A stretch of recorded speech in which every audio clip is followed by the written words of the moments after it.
Que bom que você está aqui novamente. Tudo bem? Vamos, hoje, a nossa produção de texto na página 18. Abra sua apostila e acompanhe as explicações com a professora. Até mais!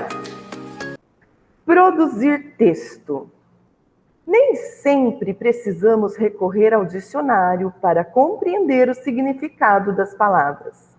Às vezes, podemos dar a elas sentidos diferentes daqueles que estão lá, explicando-as por meio das sensações que elas nos provocam. Você já viu algo assim? Às vezes, nós ouvimos uma frase com uma palavra diferente e não sabemos o que ela quer dizer.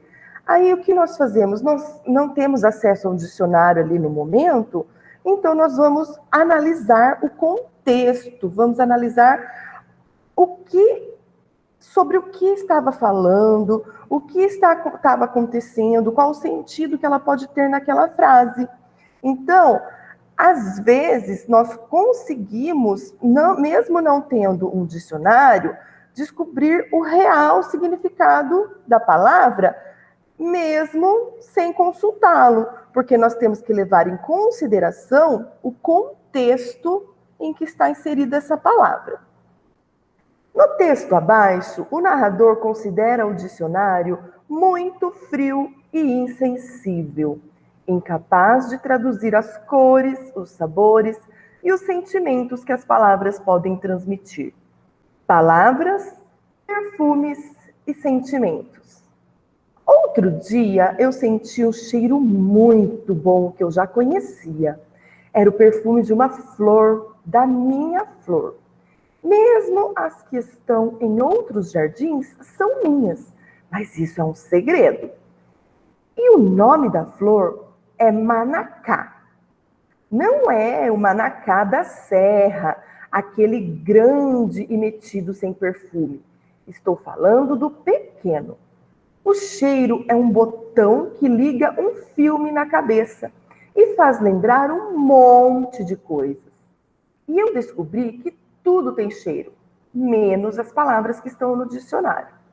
Quando eu procuro uma palavra no dicionário, eu acho chato, infinito chato, porque ele só mostra um significado da palavra. Sabe o que estava escrito no manacá? Manacá, arbusto solanáceo, Brufelcia hopiana, muito apreciado como ornamental para jardins e praças, indo a corola desbranquiçada a azul. Eu achei uma coisa tão sem graça esse jeito de falar do manacá, mas eu achei tão chato, tão injusto. Por que não escrevem a verdade? Que é uma flor linda, roxa, vai ficando lilás e depois branca, então o pé fica com todos os tons do lilás. Espalha um perfume forte que vai longe para dentro de casa. E nunca esquecer de escrever que o manacá faz lembrar umas coisas tão boas e tão gostosas como se fosse uma máquina do tempo. Aquele era o cheiro do jardim da minha casa. Era o cheiro do meu pai entrando em casa, da minha mãe me chamando, do meu irmão rindo bem alto. E eu me lembro até do fedor dele. Fedor do irmão, não do manacá. Então, todo mundo deveria ter um pé de manacá enquanto é criança. Ter um pé de manacá depois de adulto nunca vai ser a mesma coisa. Adulto não sabe aproveitar nada direito, não sabe nem fazer um dicionário. Acho que eu vou fazer o meu dicionário com cheiro, risada, desenho, susto, medo, grito e tristeza de cada palavra. Vai ser um dicionário da história de todas as palavras. E vou fazer um sentimentário. Olha que legal, nós faríamos em grupo. A professora faria as perguntas e cada aluno deveria responder de forma pausada e num tom que pudesse ser ouvido por todos na sala. Mas vamos lá. A professora vai fazer as perguntas, mesmo assim. O texto que acabamos de ler apresenta duas definições da palavra manacá. Que diferenças existem entre as duas? Então, nós vimos lá no texto que ele fala a definição de Manacá, a definição que tem no dicionário, e fala também a definição que tem para ela, né? Para a pessoa que está contando a história. Olha lá. É uma flor linda. Toda essa aqui é a definição de Manacá, segundo a pessoa que está contando a história. Então, nós temos aqui as duas definições. Nesta primeira definição aqui, nós podemos ver que é a definição que tem no dicionário. Ela é construída com termos próprios e científicos, tá? É o chamado sentido denotativo, que é o sentido que está lá no dicionário, construído com termos próprios e científicos. É a definição que tem o sentido denotativo. Aqui, a segunda definição foi a definição construída a partir da percepção do narrador da história. Esta definição aqui é o que significa o Manacá para a pessoa que está narrando a história. Letra B. Se você tivesse que produzir um texto, qual das duas definições usaria? E por quê? Bom, se a professora fosse produzir um texto, depende do tipo de texto. Se eu estivesse escrevendo algo científico, eu usaria a primeira definição. Agora, se fosse uma história, com certeza eu usaria a segunda definição, porque depende do contexto, nós já vimos isso.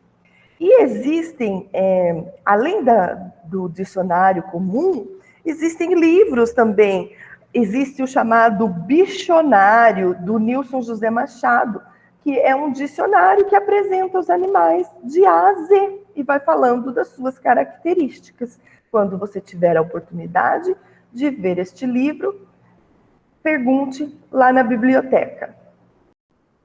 Vamos pegar carona no texto Palavras, Perfumes e Sentimentos, para criar um dicionário diferente, alegre e descontraído, em que apareçam os cheiros, as cores e os sabores das palavras. Nós temos aqui um roteiro de trabalho. Na primeira parte é a escolha das palavras. Nós vamos escolher 3 palavras de que se gosta muito ou que dê boas ideias, não importa se são engraçadas ou tristes. O menino aqui da imagem escolheu sorvete, relógio e pipoca. Segunda parte, a produção de texto. Escreva as sensações que as palavras escolhidas despertam em você, as lembranças que lhe trazem, enfim, o que cada uma significa para você. Terceira parte, a revisão do texto. Antes de passar seu texto a limpo, observe se todas as palavras estão escritas de acordo com as regras de ortografia. Se tiver alguma dúvida, recorra a um dicionário. As frases estão muito longas? Se estiverem, tente resumi-las. Você usou vírgulas para separar informações ou definições da palavra? Se não o fez, lembre-se do que aprendeu na sessão Estudar a Língua. Qualquer dúvida, é só assistir o vídeo da outra aula. Então, olha aqui, vamos imaginar que o menino define sorvete. No dicionário dele, o que o sorvete pode lembrar para ele? Sorvete, algo gostoso, geladinho, que lembra dia de calor. Aí depende do que significa a palavra para você. Relógio, o que pode significar o relógio na definição do menino? Relógio, pontualidade, compromisso, né? Alguma coisa, aí depende, é muito pessoal. É o que a palavra significa para você. A professora Karina, se a professora Karina fosse escolher uma palavra para fazer o meu dicionário, eu escolheria piscina. Piscina. O que me lembra piscina? Piscina me lembra alegria, diversão, lugar agradável para brincar, para fazer atividade física. Então, aí depende das sensações, dos cheiros e dos sentimentos que a palavra desperta em você. Tudo bem? Qualquer dúvida, a professora está à disposição no WhatsApp. Não se esqueça de realizar as atividades, conferir, tirar foto e enviar para a professora. Vejo você na próxima aula. Até mais!